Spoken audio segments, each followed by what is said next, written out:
Chapitre 287, Persélé. 1. Harold plissa les yeux en observant l'arrivée soudaine d'une armée.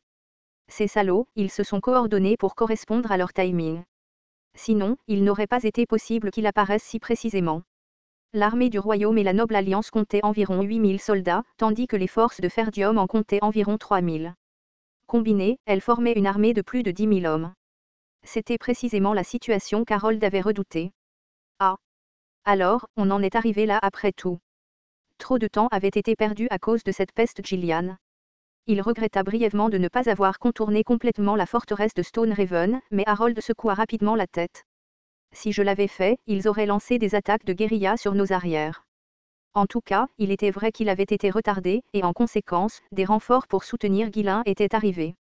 Au lieu de démanteler leurs forces une par une, en exploitant l'avantage de leur nombre, ils faisaient maintenant face à des pertes inévitables. Plus il y pensait, plus les dents d'Harold se serraient et sa colère débordait. Pourtant, il devait rester calme. Ce sont des ennemis que nous devons combattre tôt ou tard de toute façon. S'il pouvait tous les écraser ici, cela lui ferait gagner du temps. Mais il devrait recourir à la conscription forcée immédiatement après avoir pris Fenry. Il convoqua le commandant le plus compétent de son domaine, Emerson, qui avait eu affaire à la 2e légion du vicomte d'Oren. Emerson. Oui, comte. Prenez 5000 hommes et anéantissez la 3e légion sur la droite. Laissez-moi faire. Du. Le flanc droit des forces de Desmond se tourna vers la 3e légion et les troupes de la noble alliance. Harold donna immédiatement des ordres à son flanc gauche également. Vicomte Garin. Oui, comte. Prenez 5000 hommes et occupez-vous des forces de Ferdium sur la gauche. Compris. Soyez prudents. Les forces de Ferdium ont accumulé une expérience significative sur le champ de bataille dans le nord. Vous n'avez pas besoin de trop vous étendre. Retenez-les simplement pendant que nous nous occupons des autres. Je garderai cela à l'esprit. Bien que le vicomte Garin ne soit pas particulièrement doué en escrime, il était un commandant décent, particulièrement habile à immobiliser les adversaires en un seul endroit. Il mena les soldats assignés au flanc gauche vers les forces de Ferdium. Malgré l'envoi de 10 000 soldats de chaque côté, environ 16 000 soldats attendaient toujours au centre de l'armée de Desmond. Les forces de Fenry avançaient directement vers eux, avec seulement environ 3 000 soldats. Harold ricana en les regardant approcher. Toujours le même imbécile arrogant. Il faut reconnaître que l'arrivée des renforts avait considérablement réduit l'écart en nombre. Cette confiance a probablement motivé un tel comportement imprudent. Mais même avec des renforts, leur force totale ne représentait que la moitié de celle d'Harold. Le jugement de Ghislain n'était rien de plus qu'une manifestation d'excès de confiance. Tous les chevaliers et soldats de Fenry chargèrent en avant sans hésitation, suivant de près le roi noir. Du. Le puissant bruit des sabots au galop résonna et les forces de Fenry ne firent qu'accélérer. Pourtant, les forces de Desmond avaient déjà formé une solide formation de combat. Harold sourit en observant les forces de Fenry avancer. Ils doivent compter sur ces armures particulières. Même leurs chevaux sont entièrement blindés. L'armure des forces de Ferdium était certainement exceptionnelle. En la portant, un seul soldat pouvait vraisemblablement repousser 10 ennemis. Harold avait même été choqué par le poids de l'armure en l'examinant d'un soldat de Fenry tombé au combat. Le fait qu'il ait même équipé leurs chevaux d'une telle armure signifiait que la production de masse était possible. C'est certainement un équipement remarquable, mais cela ne fonctionnait que contre un nombre limité d'ennemis. Même après avoir divisé ses forces, Harold avait encore 5 fois plus de soldats que les forces de Fenry au centre. La terreur d'une grande armée grandissait de façon exponentielle avec sa taille. Évaluant la distance entre ses forces et les troupes de Fenry qui avançaient, Harold leva la main. Lanciers, préparez-vous. Chaak. Des milliers de lanciers s'avancèrent, pointant leurs lances devant eux. Du. Malgré la charge féroce des forces de Fenry, les lanciers de Desmond ne montrèrent aucune peur. Leur confiance, née de la conviction qu'ils pouvaient bloquer n'importe quel ennemi, était le fondement même des soldats d'élite de Desmond. Archers. Les archers postés à l'arrière tendirent leurs cordes d'arc. Bien que la cavalerie de Fenry portait une armure complète et que leurs chevaux soient équipés de bardes, les flèches ne causeraient pas de dégâts directs. Mais si les chevaux étaient surpris et arrêtés, ou si leur formation vacillait même brièvement sous l'impact, cela suffirait. Harold fit un signe de la main aux archers, nourrissant une lueur d'espoir. Fous. Boum. Boum. Boum. Les forces de Fenry levèrent leurs petits boucliers, bloquant les flèches entrantes. Quelques flèches perdues touchèrent leurs corps et leurs bardes, mais les soldats de Fenry restèrent imperturbables, conservant à la fois formation et vitesse. Comme prévu, c'est inutile. Harold fronça les sourcils. Bien que le petit nombre ne l'inquiétait pas beaucoup, il était vrai que le matériau mystérieux de leur armure posait un casse-tête important. Si leurs 10 000 forces étaient armées de cette manière, ce serait une bataille impossible à gagner. Nous devons les écraser complètement aujourd'hui. Et je vais saisir la méthode de fabrication de ce nouveau matériau. S'il y parvenait, il ne faisait aucun doute qu'il pourrait étendre son pouvoir au-delà du nord et sur tout le royaume. Attaquer Guilin à ce moment précis était vraiment un coup de chance. Harold se tourna à nouveau vers Willow et agita la main. Commencez. La puissance de feu des mages devrait être suffisante pour infliger des dégâts significatifs. Bien qu'il y ait eu des rapports selon lesquels le mage ennemi semblait plus compétent que Willow, il n'y avait aucun moyen de le savoir avec certitude jusqu'à ce que leur force soit directement mesurée. Les mages de Desmond commencèrent à canaliser leur mana, visant les forces de Fenris. Willow lança un autre sort magique de zone à cercle élevé. Pluie de feu. Fouosa. Dans le ciel, d'énormes masses de mana se rassemblèrent, formant des projectiles ardents. Bang. Bang. Bang. Simultanément, des dizaines de sorts offensifs furent lancés depuis les rangs des forces de Desmond, tout ciblant les troupes de Fenris qui avançaient. Si ces sorts touchaient tout, les forces de Fenris subiraient des pertes importantes. À l'arrière de Fenris, où certains mages attendaient avec quelques gardes, ils sentirent l'énorme poussée de mana des forces de Desmond et levèrent rapidement les yeux. Alpha repoussa ses cheveux en arrière et s'avança. Enfin, mon moment de briller est arrivé. Jusqu'à présent, Alpha n'avait jamais vraiment montré sa puissance à la guerre, pas même en lançant une véritable boule de feu. À bien des égards, cette bataille était son véritable début. Il s'imaginait devenir célèbre et renommé grâce à ce conflit. Cet homme fougueux, Alpha, leur montrera ce que signifie la chaleur. Je vais tous les réduire en cendres. Avec une exclamation dramatique, Alpha tendit la main vers l'avant. Saisissez. Vanessa saisit son poignet. Alpha rougit légèrement en parlant. Je t'ai dit d'arrêter de me saisir la main comme ça. Ah. Le mana d'Alpha fut instantanément vidé, laissant ses joues creuses tandis qu'il tremblait. Je voulais juste enfin montrer ma magie. Mais Vanessa avait volé cette chance, drainant complètement son mana. Après avoir absorbé tout le mana d'Alpha, Vanessa tendit la main vers le ciel. Je restaure les lois tordues. Dispellez. Swooosa. Avec son seul ordre, les centaines de boules de feu qui se formaient dans le ciel disparurent avant même de pouvoir tomber. Chaque sort d'attaque visant les forces de Fenris se dissipa dans le néant. C'était un exploit vraiment extraordinaire. Sa concentration lui avait permis de neutraliser tout le mana se manifestant sur ce vaste champ de bataille. Témoin de la scène, Willow poussa un cri choqué. Je suis impossible. Dissiper autant de sorts à la fois sans délai. Serait-ce un mage du 7e cercle? Non, non, si c'était le cas, ils auraient déjà utilisé un sort du 7e cercle. Les autres mages des forces de Desmond paniquèrent également, déconcertés par leur incapacité à évaluer les capacités du mage ennemi. Après avoir dissipé les sorts ennemis, Vanessa se tourna vers un autre mage debout du côté opposé d'Alpha et attrapa son poignet. Le mage résista, serrant son bras en criant. Je t'ai dit que j'avais une petite amie. N'est-ce pas? Vanessa l'ignora et siphonna son mana, lançant un sort du 6e cercle. Cyclone jumeau. Swooosa. De minuscules tourbillons commencèrent à se former des deux côtés des forces de Desmond.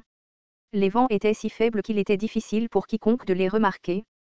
Cependant, Willow, avec les sens aiguisés d'un mage de haut niveau, reconnut le subtil changement de mana et hurla d'alarme. Dissipe-le immédiatement. Vite. Les endroits où les tourbillons s'étaient formés étaient loin de l'une ou l'autre faction. Pour les dissiper, ils devaient se rapprocher beaucoup plus. Bien que les mages de Desmond se soient précipités, les tourbillons gagnaient en force encore plus vite. Ouah! Les vents s'accélérèrent progressivement, se transformant finalement en tornades massives. Les deux cyclones rotatifs se précipitèrent en avant, consumant tout sur leur passage avec férocité. Le visage de Willow se tordit d'incrédulité.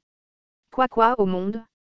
Comment quelqu'un n'a-t-il pu lancer ce sort à une telle distance comme s'il s'agissait de deux sorts distincts? Le cyclone jumeau était un sort qui créait deux tornades simultanément. Même lui ne pouvait pas le lancer avec une telle distance entre les deux points, comme l'avait fait Vanessa. Quand les vents étaient encore faibles, même un mage de cercle bas pouvait les dissiper. Mais à mesure qu'ils prenaient de l'ampleur, les briser devenaient exponentiellement plus difficiles. Bloque-le. Je m'occupe de celui de droite. Willow tendit la main et lança dissipation. Étant un mage du 6e cercle, il pouvait annuler un sort du 6e cercle tant qu'il avait suffisamment de mana. Fouosa. Ag. Une immense quantité de mana s'écoula de son corps et l'un des cyclones se dissipa. Les mages restants concentrèrent leurs efforts sur le cyclone de gauche. Bien que ceux qui n'avaient pas atteint le 6e cercle ne puissent pas dissiper un tel sort individuellement, combiner leurs efforts pourrait réussir. Wow, ça! Le cyclone rugit sauvagement, s'approchant pour balayer une partie des forces de Desmond. Malgré le cyclone qui approchait, les soldats de Desmond ne vacillèrent pas. Bien que trempés de sueur froide, ils serraient les dents et maintenaient leur position sans bouger, car aucun ordre de retraite n'avait été donné.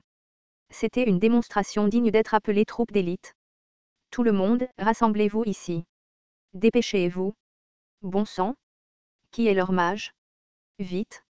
Dissipez-le maintenant. Heureusement, alors que des dizaines de mages déversaillaient leur mana dans l'effort, le cyclone diminua progressivement. Willow cria avec urgence, le visage tendu. Attaquez à nouveau. Ne vous arrêtez pas. Nous devons frapper avant qu'il ne lance plus de sorts. Bang. Une fois de plus, des sorts furent lancés depuis les rangs de Desmond. Vanessa saisit immédiatement la main d'un autre mage et dissipa la magie entrante. Contrairement au mage de Desmond, Vanessa portait seule le fardeau de tout le champ de bataille. Goutte à goutte. Du sang coulait continuellement de son nez. Bien qu'elle ait atteint la compréhension requise pour atteindre le 6e cercle grâce à un talent extraordinaire et à des efforts acharnés, son réservoir de mana restait au niveau d'un mage du 2e cercle. Alors qu'elle utilisait son corps comme un médium pour puiser du mana auprès d'autres mages, cela lui demandait beaucoup d'efforts. Allongée sur le sol, émaciée et épuisée, Alpha la regardait avec des yeux remplis de pitié et murmurait doucement. « Imbécile, tu vas te tuer. Tu ne survivras pas longtemps. » Mais Vanessa ignora ces paroles, se concentrant uniquement sur le flux de mana sur le champ de bataille. Personne ne mourra.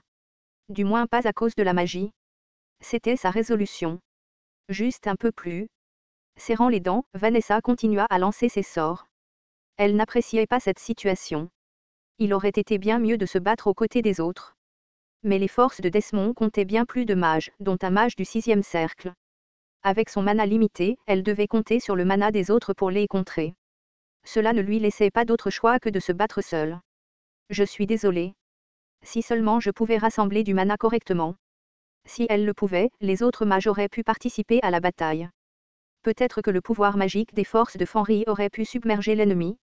Comme ce n'était pas possible, elle a dû recourir à cette méthode déformée. Elle était la seule capable de contrer les sorts du 6e cercle de l'ennemi. Goutte. Du sang coulait encore du nez de Vanessa. Pourtant, elle ne faiblit pas, se concentrant encore plus intensément à mesure qu'elle avançait. Je ne peux pas m'arrêter.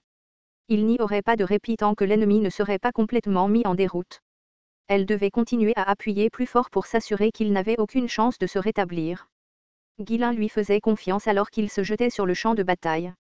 Je peux encore faire plus. Il restait plus de 20 mages qui pouvaient reconstituer son mana. Elle pouvait endurer. Alors que des sorts magiques se formaient et disparaissaient à plusieurs reprises dans le ciel au-dessus des deux armées, cela ressemblait à un feu d'artifice magique. Harold se mordit la lèvre en observant la scène. Il y a vraiment un mage du 6e cercle. Le maître de la tour de la flamme écarlate pourrait-il les aider secrètement? Les alarmes se déclenchèrent dans son esprit.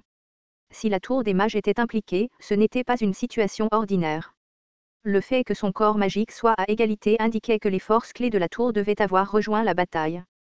Comment diable cet homme a-t-il réussi à rassembler des mages comme ça? Sa curiosité le rongeait, mais il n'y avait aucun moyen de le savoir maintenant. Après la guerre, il enquêterait à loisir et s'assurerait que ceux qui ont aidé Fenrir en paient le prix. Pour l'instant, la magie étant contrée des deux côtés, la seule option qui restait était le combat direct. Cavalerie. Au signal d'Harold, la cavalerie postée sur les deux flancs commença à bouger. Elle visait à encercler l'arrière de Fenrir en un large arc de cercle. Si les lanciers de première ligne parvenaient à tenir bon, les forces de Fenrir s'effondreraient par l'arrière. Du. Les lanciers de Desmond agrippèrent fermement leurs armes, fixant la cavalerie de Fenrir qui approchait rapidement. Rapidement. Même si les soldats de Fenrir et leurs montures étaient entièrement blindés, ils se déplaçaient aussi rapidement que la cavalerie légère. S'il entrait en collision, l'impact serait énorme. Les premiers soldats à faire face à la charge seraient probablement repoussés de manière significative, mais cela réduirait également l'élan de l'ennemi. Des milliers de soldats étaient disposés en formation à intervalles réguliers. Les forces de Fenrir n'atteindraient même pas la moitié du chemin avant que leur vitesse ne diminue. Une fois leur mouvement stoppé, elles pourraient être complètement encerclées et anéanties. Du. L'écart entre les forces se rétrécit rapidement. En quelques instants, elles s'affronteraient. Les lanciers s'accroupirent, se préparant à viser les chevaux et à désarçonner les cavaliers. Du. Au moment où les deux armées étaient sur le point d'entrer en collision, la voix de Guillain résonna. Dispersez-vous. Chut. Les chevaliers et la cavalerie de tête commencèrent à se séparer à gauche et à droite, semblant s'écarter pour éviter les lanciers. À travers l'espace dans leur formation, un groupe de cavaliers brandissant d'autres armes que des lances apparut. À l'avant-garde de ce groupe se trouvait l'elfe Lumene. Screech.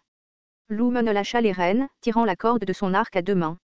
Les elfes et la cavalerie qui la suivaient firent de même, lâchant leurs rênes pour tirer leurs flèches. Harold marmonna en regardant la vue inattendue émerger entre les rangs séparés. Des archers montés. Un type d'unité qu'il n'avait pas du tout anticipé était apparu.